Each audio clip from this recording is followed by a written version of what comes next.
My name's Matt. I'm 32, and this happened a few months ago, but I still replay that one sentence my sister said at my grandma's funeral like it's on a loop. It was a Saturday morning, one of those days where you wake up already tired because you know it's going to be emotionally heavy.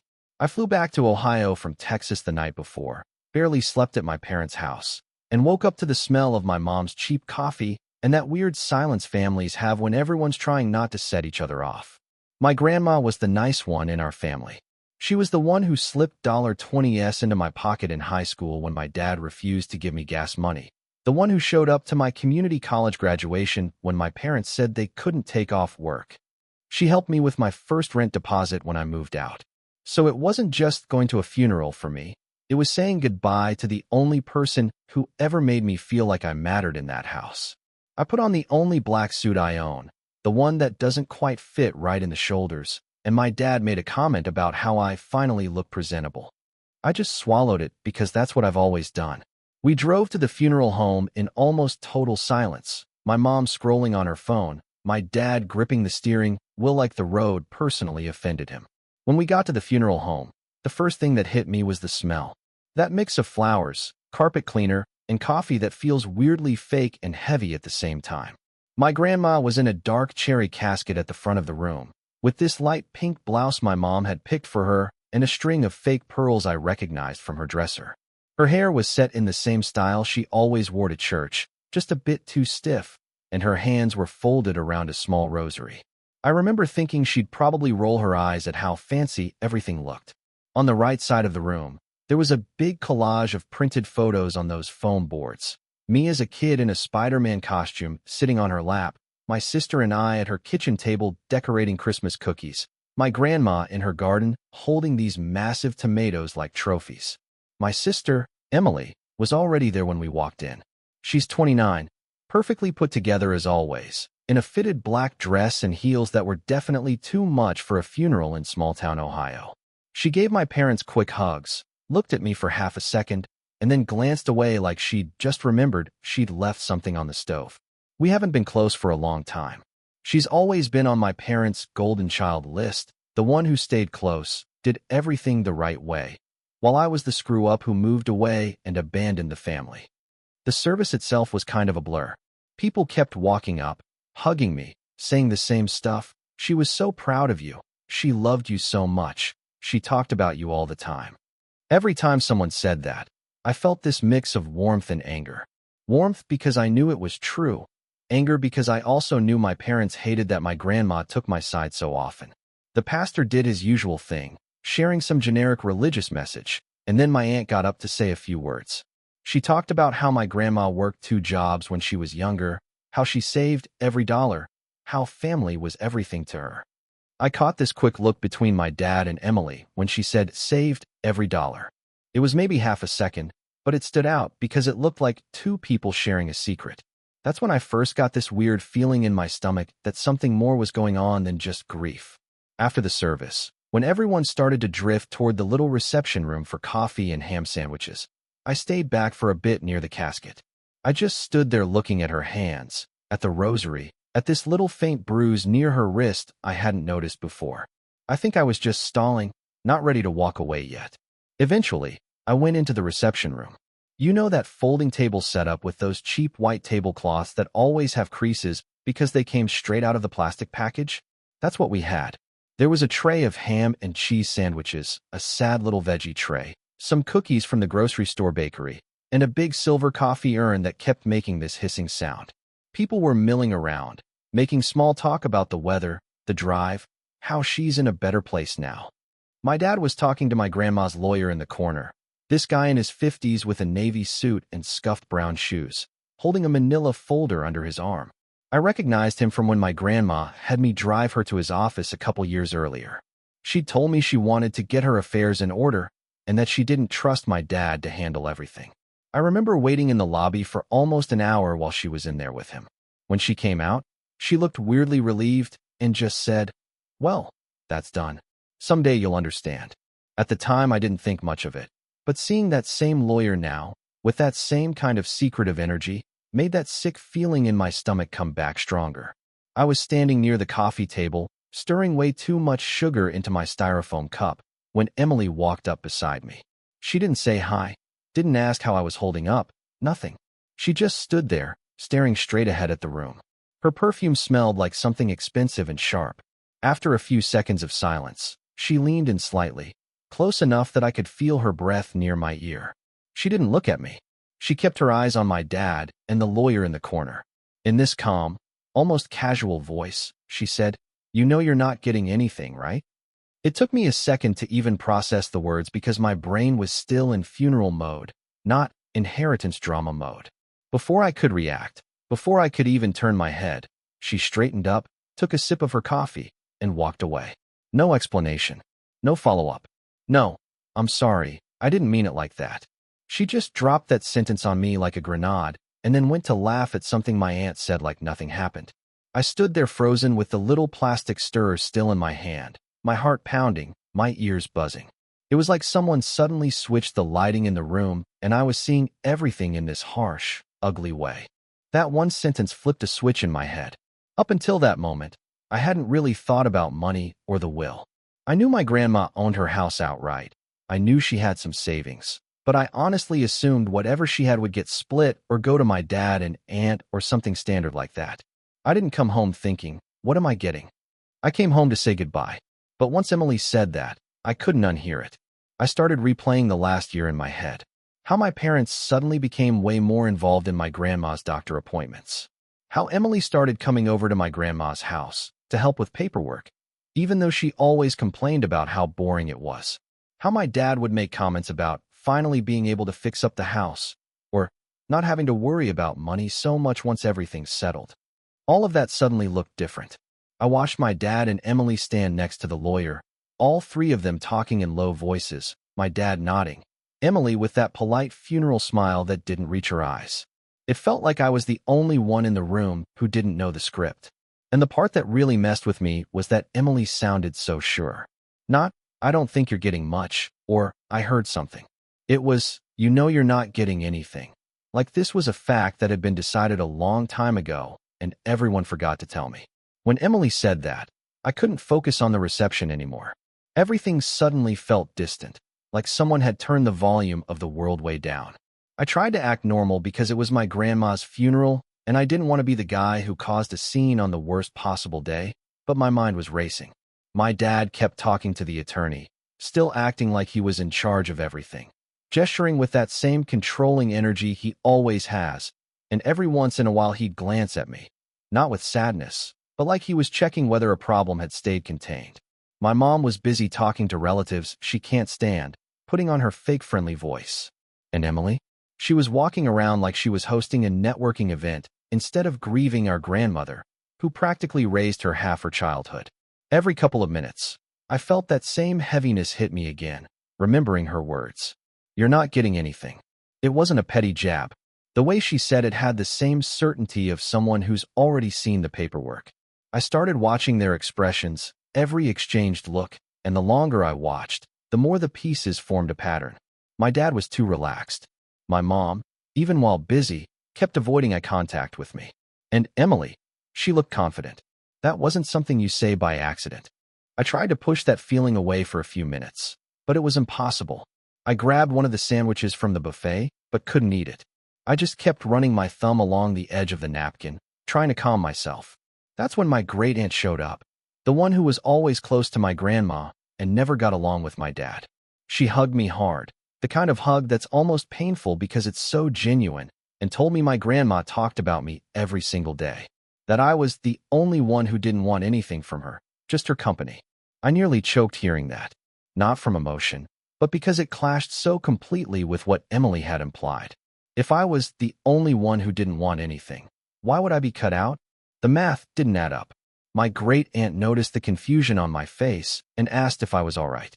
I lied and said I was just tired from traveling, but she squeezed my arm and said, "Prepare yourself, sweetheart. A lot of ugly things come out after someone dies."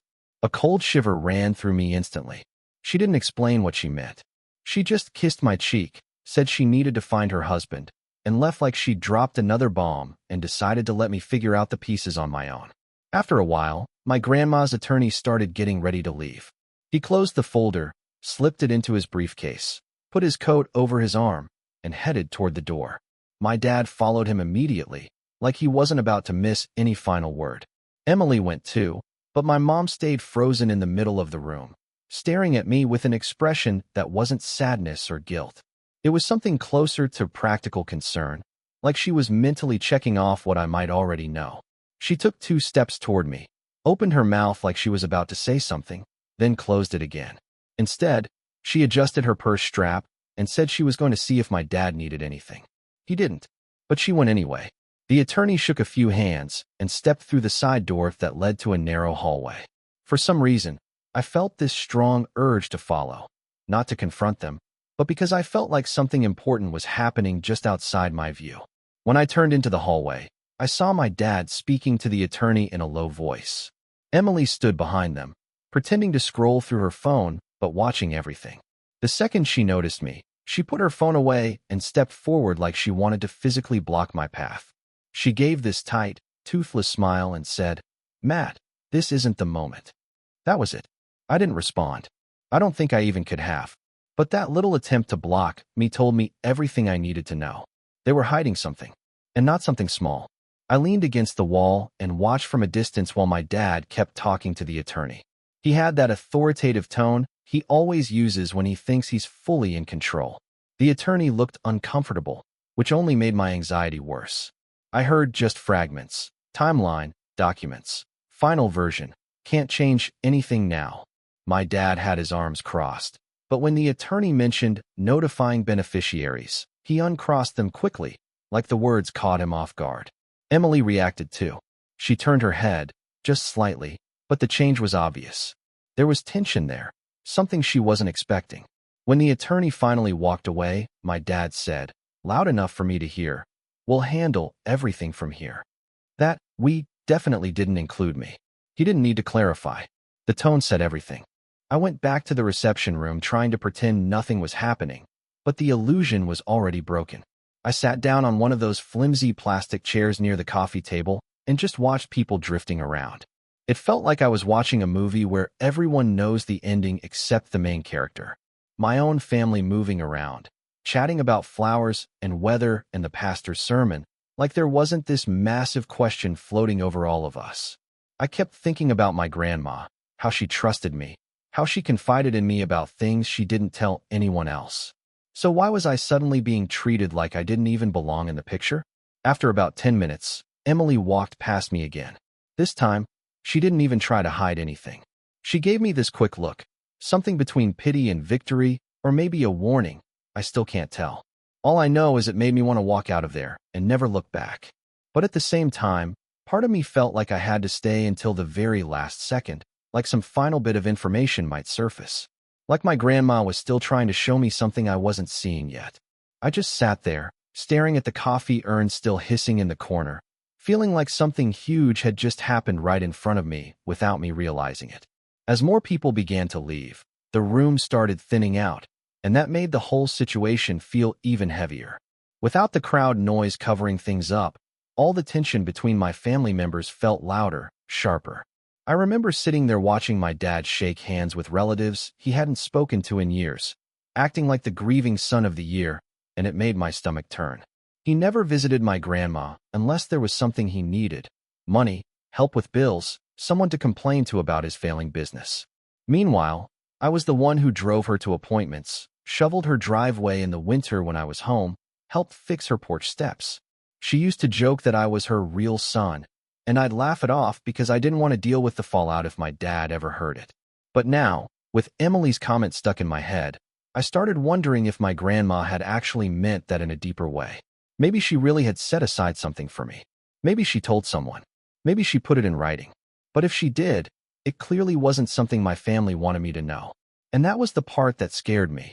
Realizing that whatever my grandma had intended, the outcome was already in someone else's hands, and those people were definitely not on my side. At one point, my cousin Jared came over, holding a cup of coffee that was way too full, sloshing over the sides as he walked. He's always been kind of clueless, but well-meaning. He sat next to me, sighed, and said something like, "Man, your dad's been stressing hard about the wool stuff." Just casually, like it was the weather. My pulse spiked instantly. I asked him what he meant, trying to sound normal, but he just shrugged and said he overheard my dad talking about finalizing everything before Monday, and that he mentioned Emily by name. Nothing about me. Not a single word. I tried to push him a little, asking when he heard that. But Jared is the type who forgets details the second after they happen. He said it was a while back, maybe during the hospital stuff, maybe when she fell, maybe last month. It wasn't helpful. But even with his fuzzy memory, the tone in his voice was clear. My dad had been preparing for whatever was coming for a while.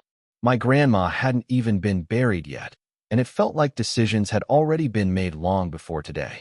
Jared eventually wandered off to refill his coffee and spill it again somewhere else, but what he said stuck in my chest like a stone. A few minutes later, I stepped outside to get some air. It was cold, that kind of Midwest cold that cuts through your clothes even if you're wearing layers. The parking lot was half empty now, and the sun was starting to dip behind the funeral home sign. I stood near the edge of the lot, hands in my pockets, trying to make sense of everything. I kept thinking about that day I took my grandma to the lawyer. I remembered her walking out smiling, the way she patted my hand in the car and said, "Someday you'll understand why I did that." At the time, I thought she meant something sentimental, like planning her own arrangements so we wouldn't have to stress. But now I was wondering if she had tried to protect something specifically for me, and someone else had made sure that wasn't going to happen. As I was standing there, Emily walked out and spotted me. She hesitated for half a second, probably deciding whether to ignore me or say something. She chose the third option, walking to her car without even glancing my way.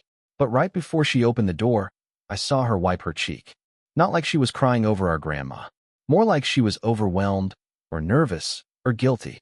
It was quick, but I noticed, and it made everything feel 10 times more suspicious. When I walked back inside, my parents were getting ready to leave. My dad had that stern expression he gets when he's pretending everything is perfectly under control. My mom looked tired, but not in a grief way. In a please don't ask any questions way. She asked if I needed a ride, but it sounded more like an obligation than an offer. I told her I drove myself, even though I hadn't. I just didn't want to be in a car with them. My dad clapped a hand on my shoulder, and instead of something comforting, he said, "We'll be in touch once everything is sorted." Not, "Are you staying for dinner?" Not, "Call us later." Not, "How are you holding up?" Just that cold, businesslike sentence. Then they walked out together, my dad leading, my mom trailing behind like she always does. I watched them go, and for the first time in a long time, I felt like a complete outsider in my own family. Not even disliked, just irrelevant. By the time almost everyone had left, the funeral staff started cleaning up the reception room, stacking chairs, dumping leftover coffee, breaking down the photo boards. I stood there staring at the pictures of me and my grandma on the table. Some of them I hadn't seen in years. Me with missing front teeth. Me at 16, awkward haircut, holding her gardening hose while she sprayed me on purpose. Me at 22 helping her carry groceries. So many moments that were ours. So many memories of her treating me like the one person she could truly count on. And as I looked at those pictures, I realized something that made my hands shake a little.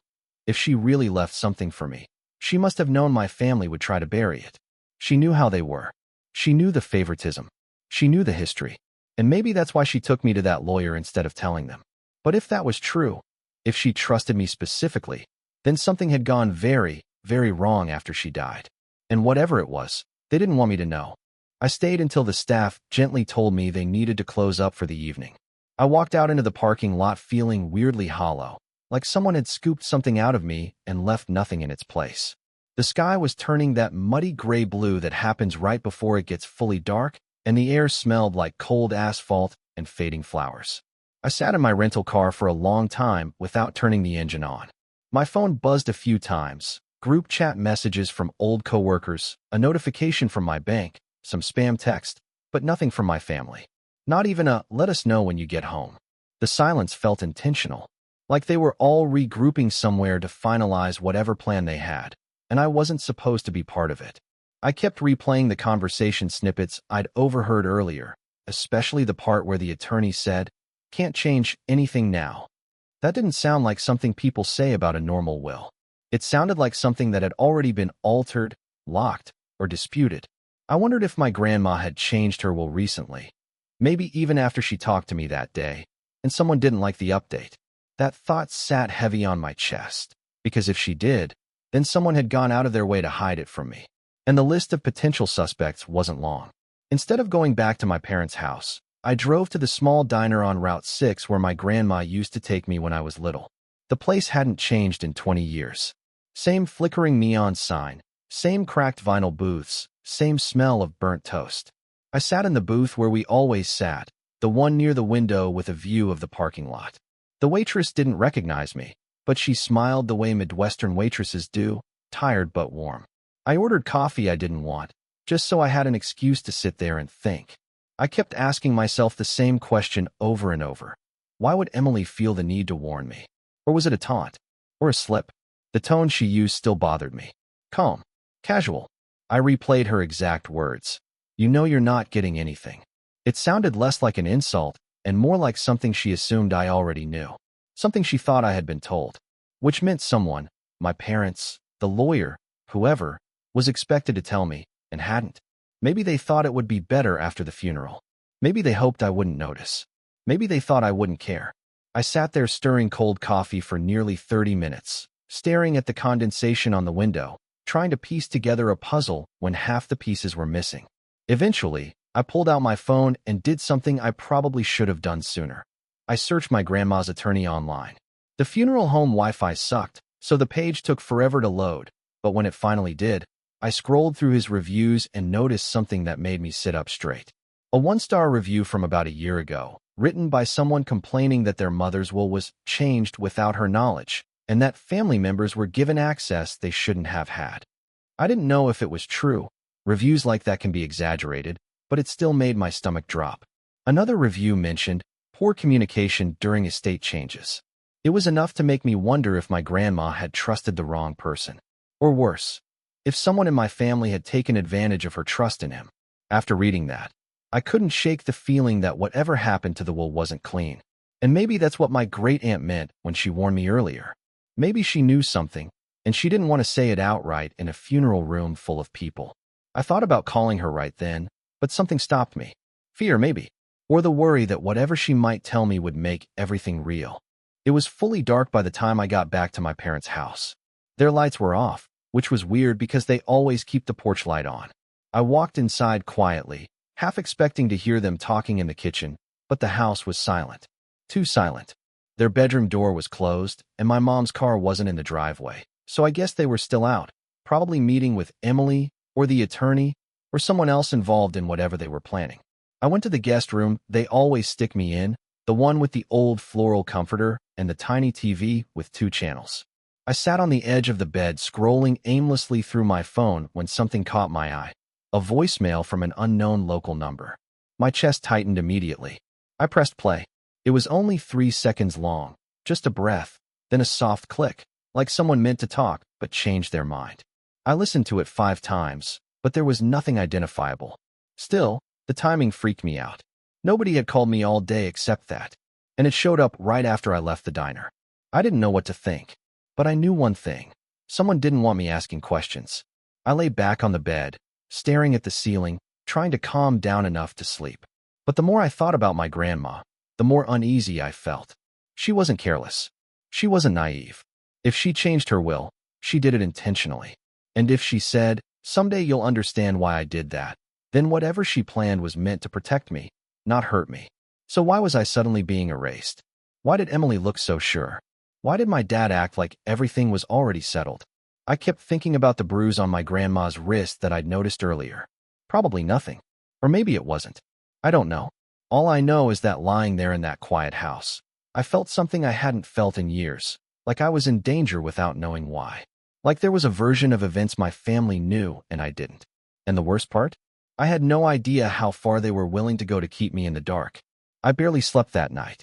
Every time I closed my eyes, I'd see Emily's face, that cold confidence she had when she whispered to me. By morning, my head was pounding, and the house was still quiet. My dad's truck was gone, and my mom's car wasn't in the driveway. It struck me as strange that they'd leave without even checking if I needed anything, considering I'd flown across the country for a funeral. But that silence, again, felt intentional. I walked into the kitchen, poured a glass of water, and noticed something on the counter. a yellow sticky note with my name on it, written in my mom's handwriting.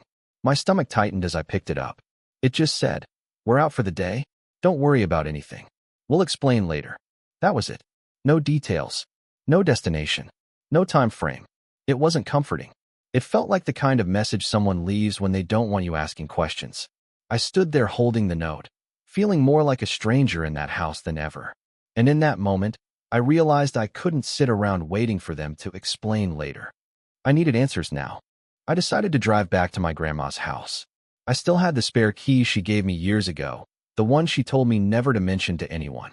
It felt like the only place where I might find something, anything, that could make sense of what was happening. The house looked the same as always from the outside. Beige siding, blue shutters, the garden beds covered in leaves. But something felt off the moment I stepped onto the porch. The curtains in the living room were pulled shut, even though she always left them open during the day to let the sun in. When I unlocked the door and stepped inside, the air felt stale, colder than it should have been. The living room still had her Afghan draped over the couch, her reading glasses on the side table, and a stack of mail held together with a rubber band. I stood there for a minute, letting the memories hit me. Her sitting in that recliner drinking tea, her calling me sweetheart, her humming old church songs while she cooked. But underneath the nostalgia, something else clawed at me. The house had been cleaned. Too cleaned. Not just tidied. Wiped down. Surfaces stripped. Almost like someone had been there after she passed and removed things. The emptiness felt wrong. I walked through each room slowly, checking corners, drawers, little spots where she used to hide things. She wasn't paranoid, but she was careful. She kept handwritten notes, journals, letters, cards, and I knew she wouldn't have just thrown everything out. But the more I searched, the clearer it became. Someone had been here before me. Someone had taken things. The drawers in her bedroom were too empty. The file cabinet in her sewing room had a missing folder. The gap was obvious. Her knitting basket wasn't where it normally sat. It was like the house had been scrubbed of anything that could be considered personal documentation. And the worst part? The one place she always kept important papers, inside the old cedar box at the foot of her bed, was empty. Completely empty. I just sat on the edge of her mattress staring at the box, anger rising in my chest. Whoever came here didn't come to clean up. They came for something specific, something she left behind. And if they took it fast. As I sat there trying not to panic, my phone buzzed again. Same unknown number from the night before. This time, there was a voicemail right away. My hands were shaking as I pressed play. A woman's voice, older, shaky, whispered, "Don't trust them," before the message cut off. 2 seconds long. I replayed it at least 20 times. The voice sounded familiar, but I couldn't place it. It wasn't my mom. It wasn't my aunt. It wasn't Emily. It wasn't the funeral director. It reminded me of someone from my grandma's church maybe, but I wasn't sure. My chest tightened. I knew I wasn't imagining things anymore. Whatever was happening wasn't paranoia or grief. It was real. Someone knew something. Someone was trying to warn me. But warn me about what? My family. The will? The attorney? All of them. I suddenly felt exposed, sitting alone in that empty house, like someone might walk in at any moment and ask why I was there. I closed the cedar box, stood up, and told myself I needed to think clearly before doing anything stupid. Before leaving, I checked one last thing, the coat closet near the front door. My grandma used to keep a small fireproof lockbox on the top shelf, buried under scarves. I reached up, moved the scarves, and there it was, but the box was open. And empty. Not a single document inside. My heart sank. That box had held her birth certificate, insurance papers, savings bonds, and, years ago, her old will. If the box was empty now, someone had cleared out every trace of her paperwork. And they'd done it fast. I locked the door behind me and walked back to my car, feeling sick. Whatever happened to my grandma's will, whatever Emily was so confident about, whatever my parents were rushing to finalize, it didn't just fall into place naturally. Someone had made decisions, quietly, quickly, and without me knowing, and erased everything my grandmother might have meant for me to find. I started the engine and just sat there staring at the house, feeling like I had stumbled onto something I wasn't supposed to discover. And the scariest part was realizing I had no idea how far any of them were willing to go to keep me from the truth. I started driving without any real destination in mind, just letting the roads take me wherever they curved. My hands were gripping the steering wheel so tightly my knuckles were white. I kept replaying that voicemail in my head. Don't trust them. It wasn't long, but something about the tone stuck with me. It didn't sound like a prank. It didn't sound like someone messing around. It sounded like somebody who was scared, and that alone made my chest tighten. After about 20 minutes of driving, I ended up parked outside the small convenience store near the edge of town. I didn't even remember deciding to go there. I sat in the driver's seat staring at the sign flickering in the cold morning light, trying to gather my thoughts. I didn't know if I should call the number back or ignore it completely. Part of me felt stupid for even considering returning a call from an unknown number, but the other part of me, the part that knew my family well, felt like ignoring it would be a mistake. After a few minutes of arguing with myself, I decided to call. The phone rang once, twice, and then a robotic voice said the number was no longer in service. My stomach dropped. It had been active less than an hour ago. Someone had gone out of their way to make sure I couldn't reach them again. Sitting there in that parking lot, I felt this wave of anger wash over me. Not grief, not confusion, anger. My grandma trusted me. She told me things she didn't tell anyone else. She gave me a spare key to her house. She made sure I knew where she kept important stuff. And now all of it, was gone. Cleared out like someone didn't want any record of her choices remaining. And what made it worse was that everything pointed back to the same people. My dad, my mom, my sister, and that attorney. The people who should have cared the most were acting like I was some sort of threat. I leaned back in the seat and rubbed my face, trying to breathe. I wasn't ready to confront them. Not yet. I didn't have enough information. But I also couldn't just sit around and do nothing while they erased every last trace of whatever my grandma had planned. I needed someone who knew her well enough to understand how she thought. Someone outside the mess. Someone who didn't have anything to gain. Someone who wouldn't lie. That's when I remembered her neighbor, Mrs. Porter. She was in her 70s, and she and my grandma had been close for decades. She watched the house when my grandma traveled, brought her soup when she was sick, helped with yard work sometimes. If anyone had noticed people coming and going, or things changing around the house, it would have been her. I drove straight to her street and parked in front of her white brick house. Her lawn decorations were still out from fall, little scarecrows stuck into flower pots. When she opened the door, she looked surprised to see me, but invited me in right away.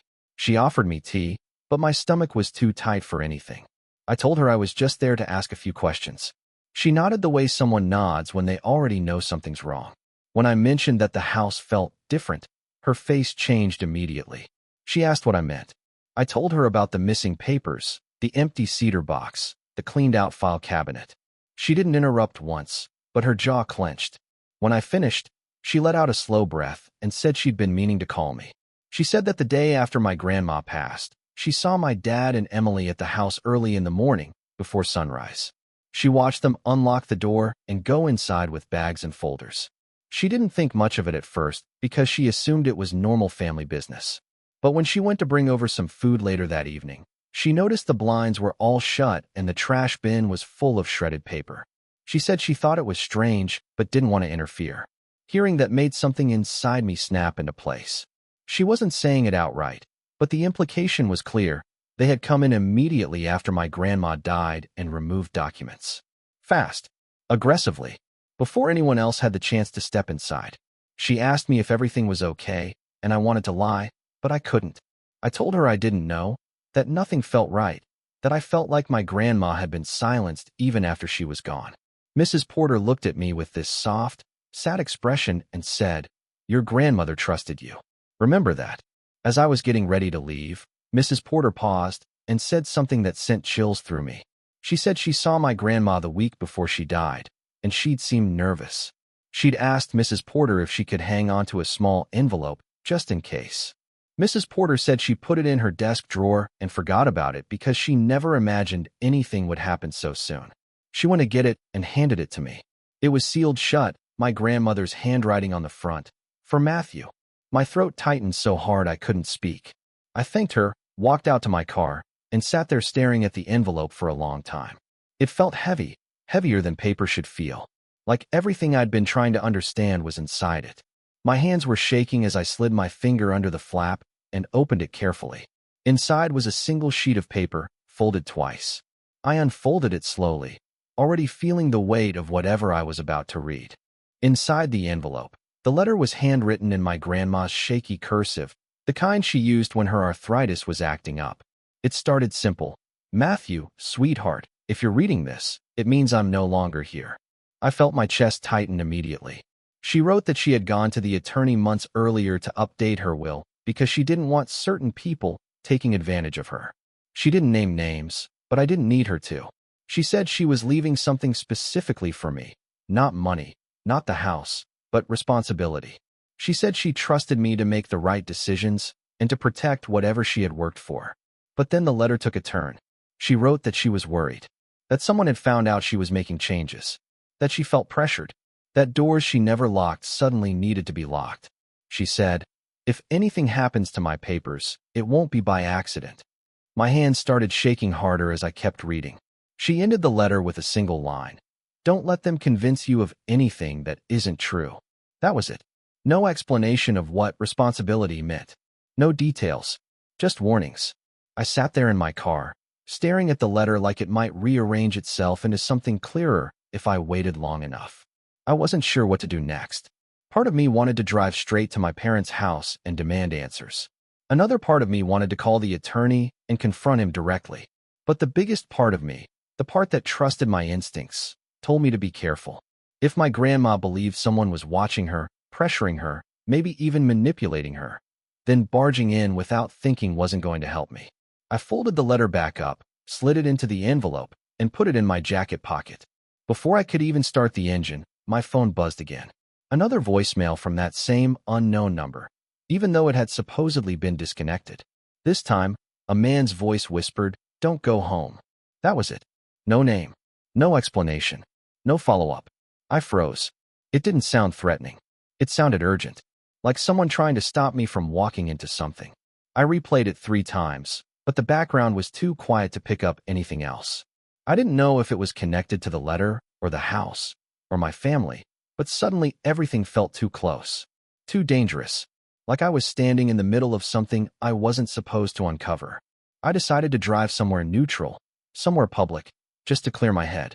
I went to the library parking lot because it was always empty on Sundays.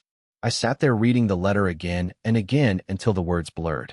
Responsibility. Don't trust them. If anything happens to my papers, it all pointed in the same direction. Whatever my grandma wanted me to have, someone else didn't want me to find. My mind kept going back to the shredded papers in the trash bin, the empty cedar box, the cleaned-out file cabinet. Someone moved fast, faster than grief would ever allow. And the more I thought about it, the more it made sense why Emily had been so calm, so certain. She already knew the ending of the story. She'd known it before the funeral even started. And my parents? They hadn't been grieving. They had been managing, organizing, covering tracks. I sat there with my head in my hands, thinking about how close I had been to missing this completely. If Mrs. Porter hadn't given me that envelope, I wouldn't have known anything. I probably would have flown back to Texas and lived believing whatever they told me later. After an hour or so, I finally worked up the nerve to start the car again. I didn't know where I was going. Part of me thought about going to the police. Part of me thought about driving to the attorney's office. Another part of me just wanted to leave Ohio altogether. But I needed at least one concrete step, something that felt like moving forward. I decided to go back to my parents' house, not to confront them, but to get my things, my suitcase, my charger, my work laptop, everything. I didn't want to leave anything behind. As I drove through the neighborhood, everything looked normal. Weekend quiet, kids' bikes in driveways, flags on porches. But as I pulled onto my parents' street, something felt wrong instantly. Their house was dark. Not just dark, black. Shutters closed, porch light off, the driveway empty. Completely empty. I checked my phone thinking maybe they'd texted me, but there was nothing. I parked in front anyway, more out of disbelief than decision. I walked up to the front door and knocked. No answer. I rang the doorbell. Silence. I tried the handle. Locked. Everything was locked. Not unusual by itself, but the house felt empty. Like no one had been there all day. Like no one planned to return. I stepped back from the door, confused. I even walked around the side of the house to check the backyard, but the sliding door was locked too. No lights. No movement. Nothing. It felt like the house had been abandoned in a hurry. I stood there for maybe 30 seconds, trying to process what I was seeing. Then my phone buzzed again, a text this time. Same unknown number. Just 5 words. It's already done. Leave now. My stomach dropped. I looked around, half expecting someone to be watching me from a window, but the street was empty. Completely still. Something inside me, some instinct I didn't know I had, told me to get back in the car. I did. I locked the doors immediately.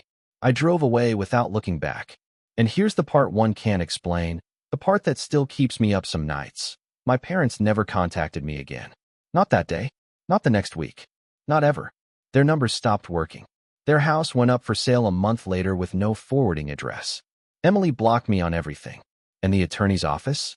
Closed permanently for undisclosed reasons. It was like they all vanished the moment I got too close to the truth. And whatever that truth was, it died the same day my grandmother did. I still have the letter. I still hear the voicemails in my head. But the answers? Those disappeared as fast as they came.